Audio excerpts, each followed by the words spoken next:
Captain's log, stardate 5468.2. A request has been received at Starfleet headquarters from a recently contacted civilization, the system of Marpaplu, for accreditation as an associate member of the United Federation of Planets. The Enterprise has been ordered to Marpaplu to consider final processing of the Marpapluan application. What are the Marpapluans like, Captain? This will be the first time we've ever met one in person, Mr. Scott. But from the records I've reviewed, they're supposed to be remarkably good-natured and friendly. Stand by to energize. Standing by, Captain. Message from the surface, sir. Their representative is ready to beam up. Thank you, Lieutenant. Energize, Mr. Scott. Energizing, Captain. There's someone in there. Can't make them out yet. Oh, there he is. Greetings, gentle beings. Humanoid, all right, Captain, but they're not very big. I got a 10-year-old cousin about that size. Shh, Mr. Scott. They may be sensitive about their size. How do you do, Your consulship will do, sir. You must be Captain James Kirk. 1,000, 10,000 pleasant, happy thoughts to you. I am Consul Knight Hausnick of the Marpapluan World's government. It's my extreme good fortune and pleasure to greet you on behalf of my people to present our application for associate membership in your esteemed organization. What do you think, Spock? They are evidently as friendly as their communications indicated, Doctor. I'd say the Marpapluans will be a good addition to the Federation. I extend the good wishes and greetings of my government to all the citizens of Marpaplu and welcome you, Consul Hausnick, aboard the Enterprise. Would you like to see what your world looks like on a Federation cruiser scanner? Oh, yes, of course I would. This way, then. Mr. Spock, Dr. McCoy, if you'll accompany us to the bridge. Wonderful. This is wonderful. This is where your ship is controlled from, then. Correct, your consulship. Over there you see engineering. That is the helm, Lieutenant Sulu, currently on station. How do you do today, sir? Just fine, thank you. And back here is communications, Lieutenant Uhura in charge. A great pleasure, madam. That is a female of your species, Captain? Yes. I am charmed beyond words, Uhura-shi. Me too. And this here must be the captain's position. Correct again. These switches and controls here on the arms of this chair, what are they for? Well, if you activate these here... if you press this one... Jim, are you all right? I'm fine, Bones. What makes you think anything is... wrong? Captain, despite Consul Hausnick's good nature, I fail to see the reason for such unwarranted hysteria on your part. It is not in keeping with diplomatic traditions of first contact. Mr. Spock, are you accusing me of improper conduct at a serious time and... I see what you mean, Spock. Perhaps something is wrong. Wrong? Wrong? What could be wrong? Nothing, your consulship. I assure you everything is... perfectly all right. Isn't it, Bones? I don't know. What are you scratching at, Jim? Scratching, Bones? Yes, you've been scratching at yourself. At your side, under your arms, around your waist, ever since we entered the bridge. Aren't you aware of it? Well, I guess I... There! You did it again! It's almost as if you... As if I was, Bones. Was it? As if you... You too, Doctor? Me too what, Spock? Captain, something very peculiar is going on. I think... Just a minute, Mr. Spock. Bridge captain speaking. Engineering, Scott here. Go ahead, Scotty. Is something funny, Captain? Please, Scotty, go ahead and report. Standard engineering status update, sir. On Warp Engine 1, minor repairs completed. What was that, Mr. Scott? It's only... Mr. Scott, you may deliver your report when you regain control of yourself. Until then... But, Captain... Bridge, out. I must apologize for that, Consul Hausnick. Apologize? What is there to apologize for, Captain? The standard of efficiency on a Federation cruiser is normally... Definitely something peculiar here. Captain, should I? What's so funny, Lieutenant? I don't know, Captain. What are you scratching at? Captain, something is very wrong. I can see that, Mr. Spock. Sulu, Uhura, Everyone on the bridge is laughing themselves silly, and I can't see what's funny about it. However, I do have this peculiar crawly feeling. Crawly feeling, Captain? I have it too. Consul Hausneck, I wonder if you would accompany me to sick bay for some tests. I don't mean to offend you, but...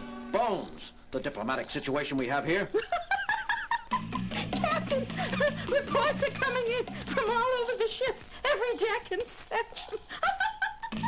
Outbreaks of uncontrolled laughter accompanied by persistent itch-like tickling all over the body. Several sections already report that their operating efficiency has been affected by the mounting hysteria. Thank you, Lieutenant. Keep monitoring the situation and report if things become more serious. Aye, sir. See, Jim, there's no avoiding it. No need to be concerned, Captain Kirk. I'll be happy to go along with Dr. McCoy. Is there something the matter? There is, but it may have nothing to do with you, your consulship. But you greeted Captain Kirk first, sir. Now, let's go down and check it out.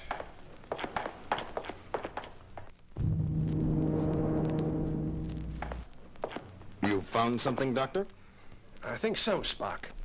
Come over and have a look through the microscope, Captain. It looks like hundreds of tiny bugs, Bones. That's exactly what they are, Jim. They exhibit many characteristics of fleas, but they're much smaller and tougher.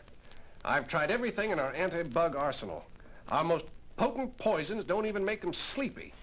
Now, the first sample was taken, with his kind permission, from Consul Hausneck's skin. This one's from my own epidermis. Bugs? Let me see. Why, they're only meeges. Meeges? Naturally. Everyone has his own quota of meeges. Don't they? Don't you?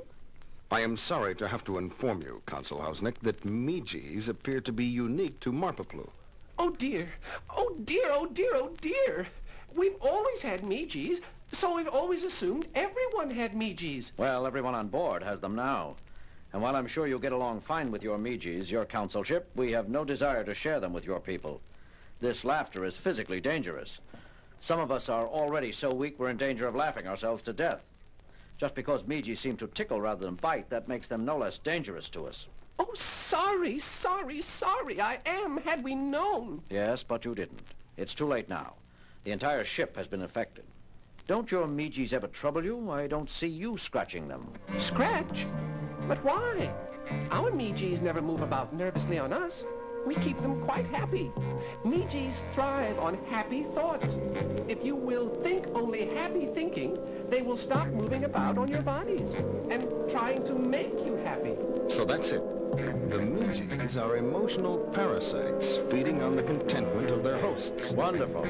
But how can I think happy thoughts when I'm getting madder and madder? See, Captain? The angrier you are, the harder the meeges move, tickle, trying to force you into a happy mood. Even a well-meaning parasite is still a parasite. Consul Hausneck, why not rid yourselves of these meeges? Why would anyone want to rid themselves of meeges? Because they're driving us crazy. But the meeges ensure that our people think only satisfied thoughts. True, this may have held us back in certain areas of our development, but we have no wars, no crime. I'm sorry, your consulship, but I'm afraid it's too late for us to adapt to the meeges' way of living. For better or worse, we're stuck with our emotions. With exceptions. Yes. Now, if you'll just tell us what to use to get rid of meeges. I'm sorry, Captain Kirk, but we discovered long ago that meeges are immune to every known type of spray, antibiotic, and poison. That's one reason we've learned to live with them. We've had to. But of course, we like it now. There are one or two poisons strong enough to kill meeges. Unfortunately, they also kill the meeges' host. And when he dies, the meeges migrate to a new person. Bones, you're sure we've nothing that will kill them? That's as Counselor Hausneck said, Jim. I've got samples of 235 different chemicals for use on parasitic pests. I have to report that there are 235 different chemicals which meeges are immune to. There are certain things which will work. For example? Spraying them with hydrochloric acid. I think we'll pass that one up, Bones. And that was the mildest successful treatment I could come up with. But we've got to come up with something. Soon it's going to become impossible to operate the Enterprise properly with everyone rolling on the deck in stitches. I'm sorry, Jim. I've tried everything in the antidote banks, and records offers no hope of finding something effective. Sorrowful I am. It's not your fault, Counselor. What is it, Scotty? I've had it, Captain. Half of my second shift is strapped in their bunks, shaking themselves apart with amusement. The other shifts aren't much better off. I cannot monitor the engines properly. The ship's general functions are going to pieces. Captain, I don't know what to do anymore. It's all so hopeless. I know, Scotty. How do you fight a microscopic joke? I don't know what to do. I'm at my wit's end. Take it easy, Scotty. Everything will be all right in the end. Possibly. Possibly. If we assume it will not. What do you mean, Spock? You will notice that Mr. Scott is neither laughing nor scratching at himself, Dr. McCoy. Don't try to cheer me up, Mr. Spock. It's good of you, but I tell you, I haven't been this depressed since... Here, Dr. McCoy, what are you doing? Just taking a little skin sample, Mr. Scott. Don't pay any attention to me. You were saying? It's just that I haven't seen such a sorry state of affairs in engineering since I entered the service. People laughing themselves sick over nothing. The mistakes they make in reading simple gauges, it's enough to make a man cry. Excuse us a minute, Scotty. Jim, Spock, take a look at this. Don't stop, Scotty. We're still listening. It looks like the Meeges, but they've stopped moving. They're dead. But how? Why? Scotty? Yes, Captain. Have you exposed yourself to any strong radiation since the counselor came on board? Why, no, sir. Nothing like that. Why do you ask? You haven't worked in an irradiated chamber or handled any radiant materials? No, Captain. Only my usual duties. And they're definitely dead, Bones. I just don't understand how. Wait a minute, Jim. Consul Hausnick, you confirmed that the Meeges were emotional parasites. You said they feed on happy thoughts and pleasant musings. That is correct, McCoy Doctor, sir, but... Now, don't you see, Jim, that's it. Mr. Scott's been so depressed and saddened from the beginning of the epidemic that his sadness overwhelmed his Meeges. He starved them to death for lack of laughter. Bones, I think you're right. You must be right. Captain, I didn't understand. That's okay, Scotty. Just keep on being miserable. Now hear this, all hands. This is the captain speaking.